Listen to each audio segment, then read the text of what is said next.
అపోస్తలుల కార్యములు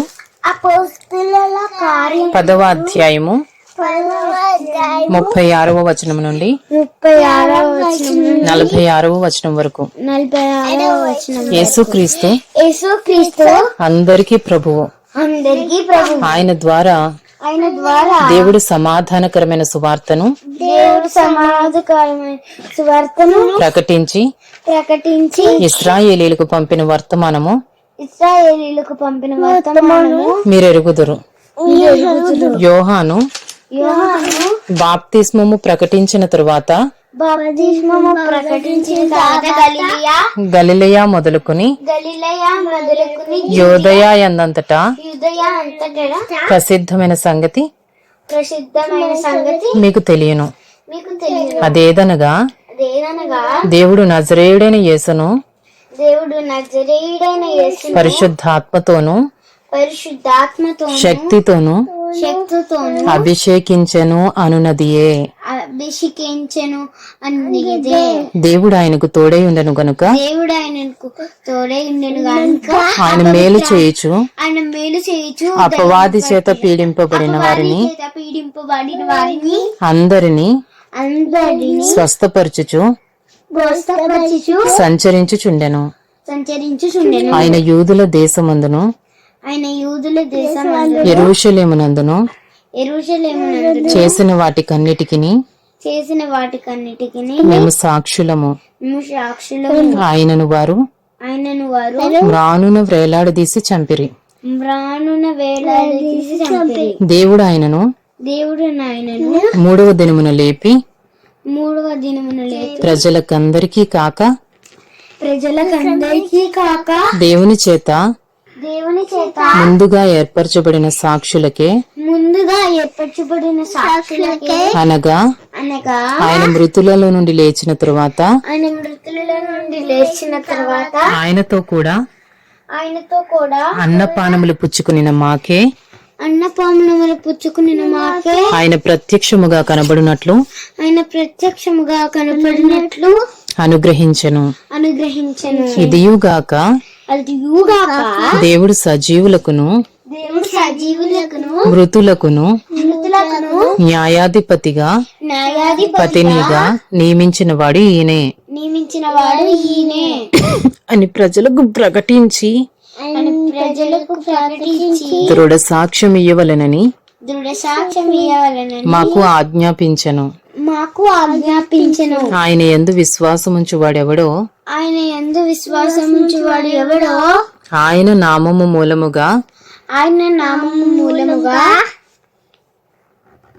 పాప క్షమాపణ పొందునని ప్రవక్తలందరూ ఆయనను గూర్చి సాక్ష్యమిచ్చుచున్నారనెను. పేతురు ఈ మాటలు ఇంకా చెప్పుచుండగా అతని బోధ విన్న వారందరి మీదకి పరిశుద్ధాత్మ దిగెను.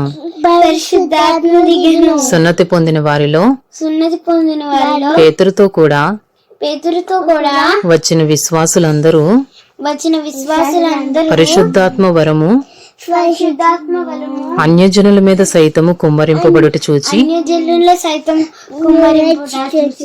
విభ్రాంతి నొందిరి. ఏలయనగా వారి భాషలతో మాట్లాడుచు దేవుని ఘనపరచుచుండగా వినిరి. అపోస్తలుల కార్యములు 10వ అధ్యాయము 47వ వచనం నుండి 11వ అధ్యాయము 8వ వచనము వరకు. అందుకు పేతురు మనవలే పరిశుద్ధాత్మను పొందిన వీరు బాప్తిస్మము పొందకుండా ఎవడైనను నీళ్లకు ఆటంకము చేయగలడా అని చెప్పి యేసుక్రీస్తు నామమందు వారు బాప్తిస్మము పొందవలెనని ఆజ్ఞాపించెను. తరువాత కొన్ని దినములు తమ యొద్ద ఉండుమని వారతని వేడుకొనిరి. అపోస్తలుల కార్యములు 11వ అధ్యాయము.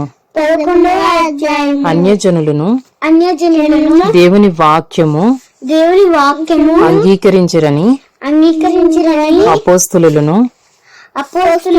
యూదయ యందంతటనున్న సహోదరులను వినిరి.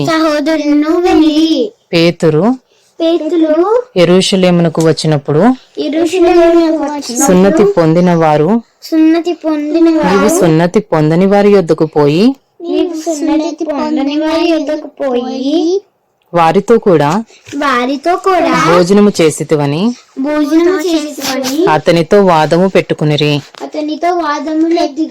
అందుకు పేతురు నాకు ఒక దర్శనము మొదట నుండి వరుసగా వారికి ఆ సంగతి ఇలాగు వివరించి చెప్పెను. నేను యొప్పే పట్టణములో ప్రార్థన చేయుచుండగా పరవశుడనైతిని. అప్పుడు ఒక దర్శనము నాకు వచ్చెను, నాకు కలిగెను. అది ఏదనగా 4 చెంగులు పట్టి దింపబడిన పెద్ద దుప్పటి వంటి ఒక విధమైన పాత్ర ఆకాశము నుండి దిగి నా యొద్దకు వచ్చెను. దాని వైపు నేను తేరి చూచి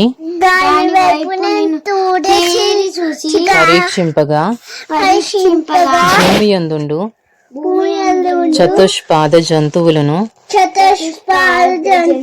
పక్షులను అడవి మృగములను